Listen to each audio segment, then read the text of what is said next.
Hello friends, again we are at this stage for that conclusion part. Little bit space was not enough. So now we are at the stage where it is to be as in having the relationship for the average kinetic energy part, and we got this relationship as shown in this particular equation, that is epsilon bar is equal to 1 by 2 and 1 by 4 pi twice m kbt cube.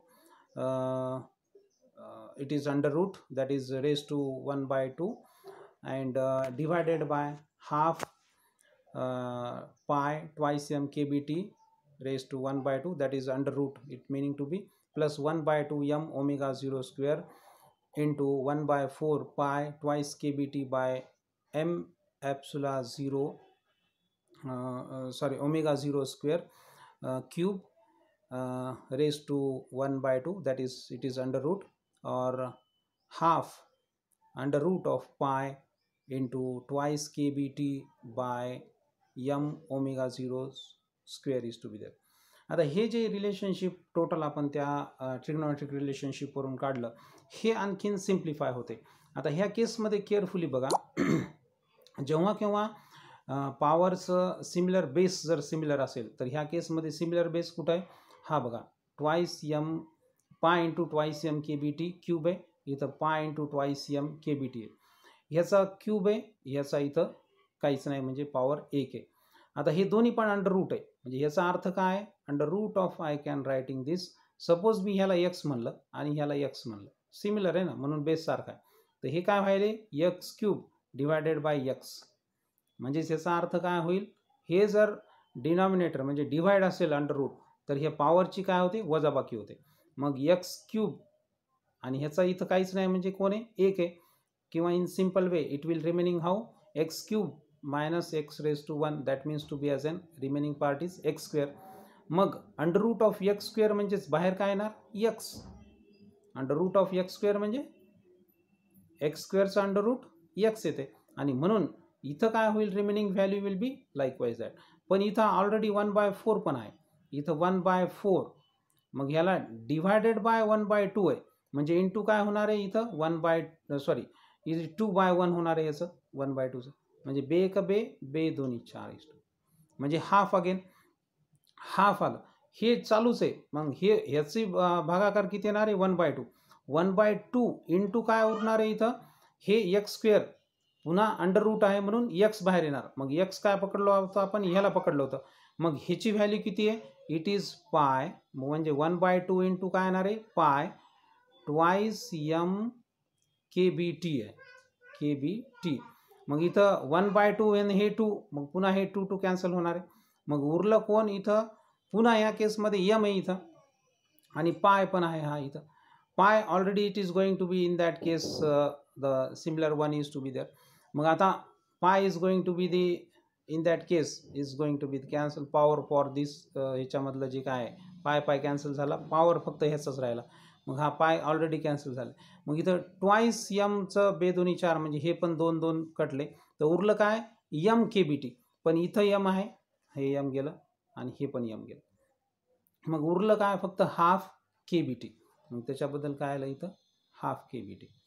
Same केसमध्ये बघा आता इथं सुद्धा, आता ह्या केसमध्ये पण याच्यामध्ये पुन्हा सांगतो हे 1 by 4 डिवायडेड बाय 1 by 2, पुन्हा सांगतो 1 by 4 इंटू 1 by 2, 1 by 2चं काय होईल 2 by 1 होईल, म्हणून बे दोन्ही 4 म्हणजे 1 by 2 आलं. पण ह्याचं एक्स क्यूब बाय एक्स म्हणजे x square, under root of x square म्हणजे एक्स, म्हणजे इथं 1 by 2 हे जे उरलेलं आहे इंटू काय येणार आहे, हे पाय गेलेलंच आहे इथं twice M K B T एवढंच येणार. मग ट्वाइस एम के बी टीमध्ये काय होणार हे बे क बे उरलं एम, पण इथं काय 1 by 2 एम, मग हे एम आणि हे एम, मग उरलं काय 1 by 2 के बी टी, म्हणून हे इथं 1 by 2 के बी टी. हे जसं लेफ्ट हँड साईड झालं तसे हा एवढा पार्ट हाफ पार्ट झाला, तर आता याचासुद्धा हा हाफ पार्ट जो आहे हा सॉल्व करताना बघा याच्यामध्ये सुद्धा 1 by 2 m omega 0 square already तिथं आहे. आता ह्या केसमध्ये 1 by 4 आणि डिवायडेड बाय 1 by 2 म्हणजे 1 by 4 इंटू 2 by 1 म्हणजे बे एक बे बे दोन्ही 4, म्हणजे इथं 1 by 2 उरलं ह्याचं. पण ह्याच्यामध्ये सुद्धा पुन्हा मी काय म्हणलं इथं बेस सिमिलर आहे, पाय पाय गेलं, पाय पाय कॅन्सल झालं. पण आता इथं बेस सिमिलर आहे.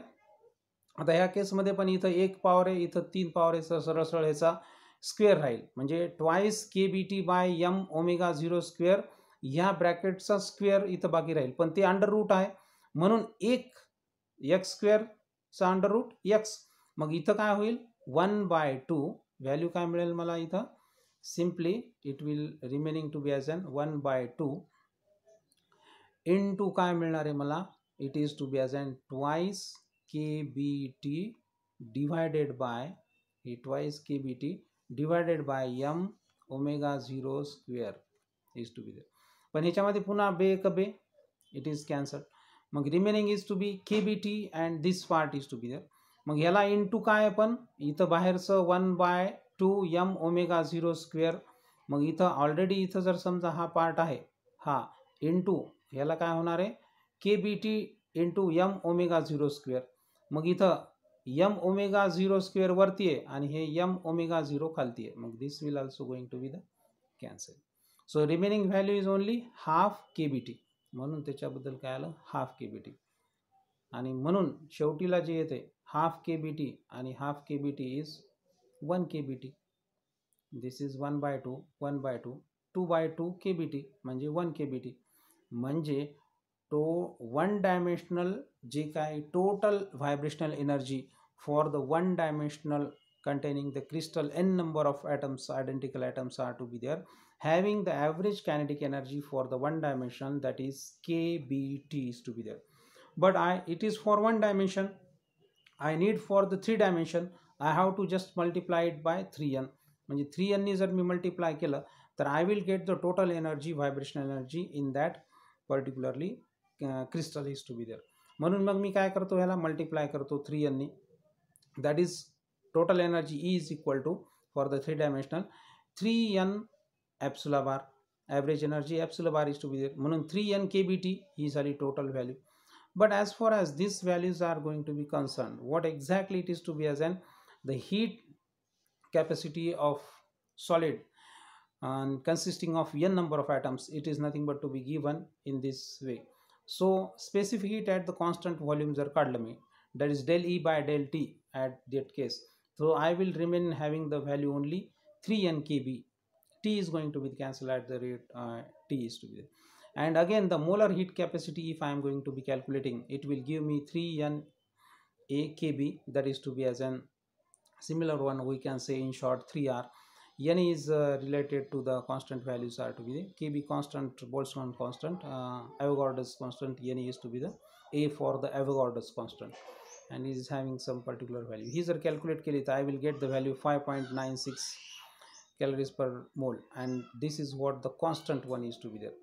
Sir, this is what the molar heat capacity is going to be the constant one. So again it is part is not going to be the finish.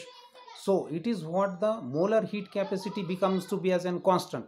So in that case what the factors it is that is the heat capacity is independent of temperature and the frequency is to be there, and this is predicted by the Dulong and Petit's, and that's why the such type of the law where it is showing that the molar heat capacity is going to be the constant one, it is independent of the temperature and the your frequency is to be there. It is suggested by or assumed by the you are predicted by the Dulong and Petit's, and it is called as a Dulong-Petit's law. But it is not justifying for the all the values. It is justifying for the very few metals, or the metals are to be there, and only for the higher what you called as a temperatures are to be there. If you look at this graph, if it is showing temperature versus the energy specific heat at the constant volume is to be there, or the energy vibrational energy part is to be there. So if you look at this case where the silver, germanium and the silica, all these three graphs are shown in this one part. Heat capacity of the silver, germanium and the silica. If you look at the beginning stage, when the temperature is going to be increasing from 0 to 100, it is gradually increasing all that. But at the 300 to 350 degree centigrade, all the graphs are showing one similar one, constant is to be there. म्हणजे त्यांच्या म्हणण्यानुसार हे constant असते, हे कुठं satisfy व्हायले, higher टेम्परेचरला. ड्युलॉंग पेटिट्स लॉच्या नुसार practically हे कुठं प्रूफ व्हायले, for the higher temperature. Means this prediction, what predictions, the molar heat capacity is going to be the constant, is valid only for the higher temperature, it is not for the lower temperature, because for the lower temperature what it is all are going to be gradually increasing. And that's why discrepancy about this particular law is denied and justified by the Einstein later on and Debye. म्हणजे पुन्हा ह्या classical थिअरीला किंवा ड्युलॉंग पेटिट्स law ज्यांनी mention केला आणि ड्युलॉंग पेटिट्सनी जे assumption केलं होतं की ही जी व्हायब्रेशनल एनर्जी आहे, टोटल व्हायब्रेशनल एनर्जी किंवा lattice heat capacity of the solid जी काय आहे ही इंडिपेंडंट ऑफ टेम्परेचर आणि फ्रिक्वेन्सी आहे, हे नंतर खोडून काढलं आइन्स्टाईननी आणि डीबायनी. So this is about the what the classical theory of the lactic heat capacity is to be there.